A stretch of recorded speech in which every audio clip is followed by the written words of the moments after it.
life has changed dramatically in one way for you, which is that you are the envy of many young women across the world, getting to act in films with some really cute guys.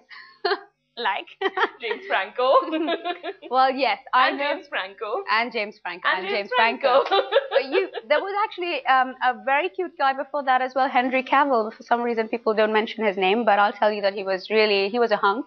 And I always say that he was absolutely beautiful to look at because this was Tar Samsing's film.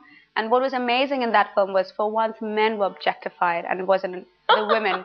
So the men had to go through 6 or 7 months of intense physical training where they had to get their bodies really ripped, and the women just they could eat whatever they wanted, you know. So it was great being on that film. But I don't know, I feel yes, I could be the topic of envy when it comes to all these girls, but guys, girls or guys? Guys.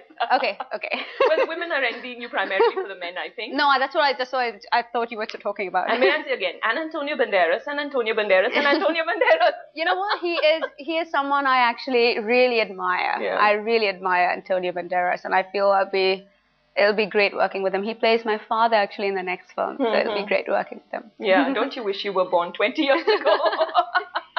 Not really. I'll let the older women also enjoy him. You know, don't have to be greedy. All right. What was it like working with Woody Allen?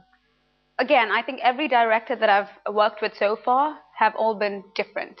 You know, I mean, Danny Boyle had his own style, Julian had his own style, and Woody had a completely different style. So it was actually kind of nerve-wracking to be working with no particular style. You know, it kept changing all the time. Woody's style is rather very, again, I would say, he doesn't like people using his scripts like the Bible. He doesn't like them using his words while they are delivering dialogue. So he would rather the words came out of my mouth rather than his. So he sent me the script when I was in Israel, and he wrote a note which I've treasured. And on that note, he wrote, "Hey, Freida, here's the new script." I think he said, "Dear Freida, here's the new script. And do enjoy the read and change whatever you don't like." And I was like, wait, the writer just told me to change whatever I don't like. Again, I think that's a confidence booster for an actor, to have someone believe in you that whatever you do, you know, you will represent the character, you know, in a very justified fashion. Okay. Yeah. Any Indian films? I would love to. If a project came my way that, you know, basically I was completely enticed by, I would do it. Are there projects coming your way? Not yet. Okay. Why do you think that is, Freida? I have no idea, actually. I have not questioned it because I feel there's a time, there's a place for everything.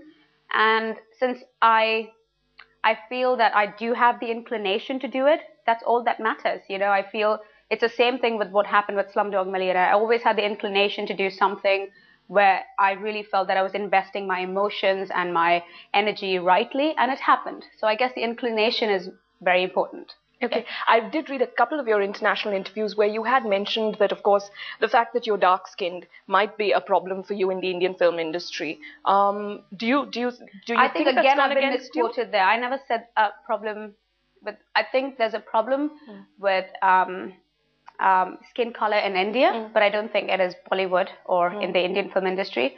But I feel there's it's a sad thing, I would say, where people in India are not completely comfortable with their skin color. And again, it's not just India. I remember doing this interview for Oprah magazine, for the O magazine, and it's a problem all over the world. But people are not comfortable with their own skin color. It's very sad. Having said that, of course, some things are changing. Bipasha Basu is universally considered very beautiful in India. I think she's absolutely And Priyanka gorgeous. Chopra is one of the top actresses in the Hindi film industry. So that has changed. Do you think, though, that, I mean, since you say you're keen on Hindi films, Indian films, do you think the color of your skin is genuinely a problem for you? No. Or for directors and producers? No, I don't think it's the color of the skin. It's probably, again, I've always stood by this, that I am not against anybody in India in the Indian film industry, but I feel I completely understand that they can't take me seriously because they haven't seen any of my films.